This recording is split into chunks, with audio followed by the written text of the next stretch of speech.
How's it going, folks? It's Brian Blessing in Las Vegas here at bangthebook.com, inviting you to follow along on Twitter at bangthebook. You can follow me on Twitter at bangthebook and check out sportsbookradio.com, and you can listen to my radio shows here in Las Vegas. Always inviting you to check out the sports betting podcast of Adam Burke right here at bangthebook.com. Spectacular information available to you throughout the summer months, and football is right around the corner. In fact, football is our topic right now.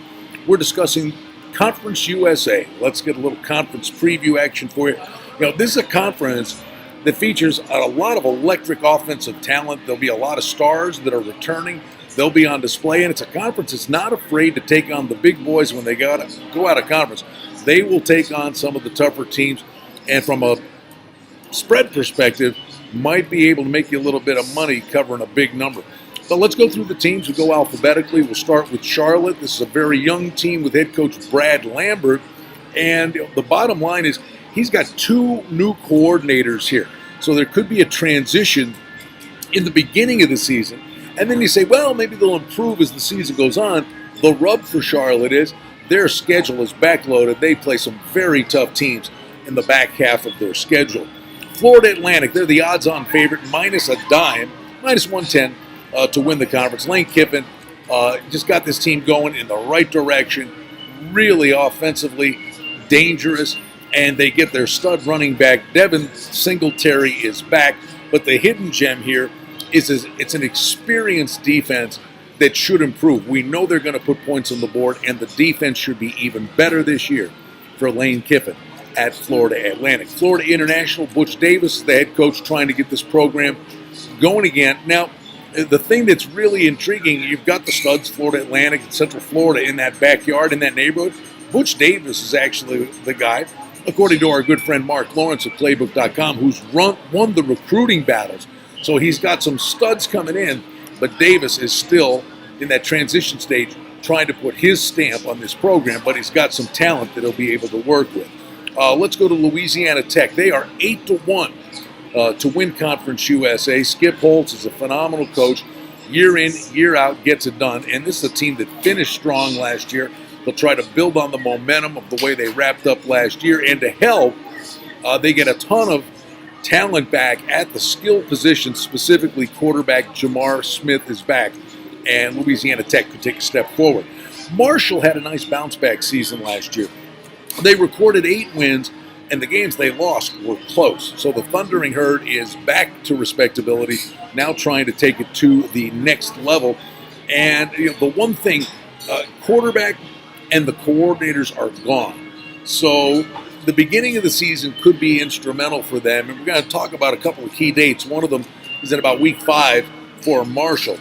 Because to me, Middle Tennessee State at 6-1, they're my sleeper team to win Conference USA. They had significant injuries last year, and it hurt them mightily. But this is a team that's capable of really putting up big numbers on offense, and it's a very experienced team. If you say this was a team that was healthy last year, they'd have made some noise. Well, the guys that were hurt are back, and I think Middle Tennessee State on the improve is my sleeper pick. And I think they're an over team. Watch out for Middle Tennessee State. North Texas is another one, 5-1, getting respect to win Conference USA. And this is another team that Seth Luttrell has going the right way. In particular, this is another group that's got a high-octane offense. They could be another team. You might want to mark them down, especially when you look at the matchups as the season rolls along. You want to think this is a team you could play over on many given weeks during the course of the season.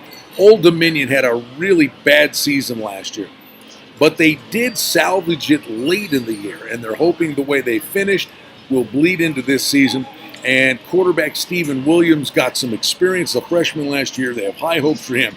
The sophomore quarterback's going to have to come up with a big year, but Old Dominion, they're hoping, is starting to trend the right way. Rice, the head coach is Mike Bloomberg. He comes over from Stanford, and he's going to have to put his stamp on this.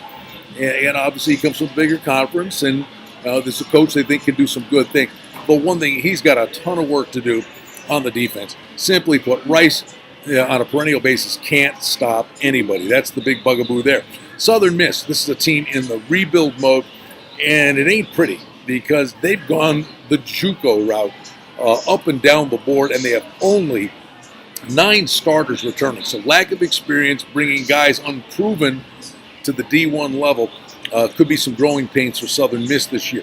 UAB was a wonderful story. We know the program was gone back from the ashes, and this is a team 6-0 last year at home. Mark that down. UAB is a very, very dangerous team when they play at home, and this year they've actually got a very favorable schedule. So UAB could be an interesting team to watch. UTEP, new head coach Dana DeMel, and he's got veteran coordinators. Now, that should help the transition for a new coaching staff that these guys have been around the block. And DeMel is a Bill Snyder disciple, but he's got a lot of work to do.